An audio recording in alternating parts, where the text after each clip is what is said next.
तुम्हाला गोष्ट सांगणार आहे. माझ्या गोष्टीचे नाव आहे स्वामी निष्ठा मुंगूस. एका गावामध्ये एक शेतकरी, त्याची बायको आणि तान्ह्या मुलासह राहत होते. एक दिवस तो शेतकरी शेतामध्ये गेला आणि घरी येताना आपल्यासोबत एक लहानसा मुंगूस आणला आणि आपल्या बायकोला म्हणाला, आपण आजपासून हे मुंगूसही पाळूया.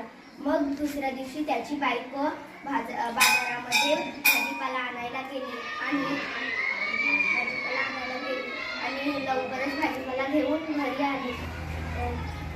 बाजारामध्ये गेली बाई आणि घरच्या अंगणात बघते तर काय, मुंगुसाच्या तोंडाला रक्त लागलं होतं. त्याबरोबर ती किंचाळली आणि सर्व शक्तीनिशी त्या मुंगुसाला मारून टाकली. घरामध्ये जाऊन बघते तर काय, पाळण्यामध्ये मुलगा शांतपणे झोपला होता आणि त्याच्या पाळण्याच्या खाली एक जमिनीवर साप रक्तात पडून होतं. मग तिला समजलं, मुंगूस सापाला मारून माझ्या बाळाला वाचवलं. मग ती त्याला म्हणाली, पण त्या बिचाऱ्याला काही ऐकू गेलं नाही, कारण बिचारा तो मरून गेलं होतं. तात्पर्य, अविचाराने कोणताही निर्णय घेऊ नये.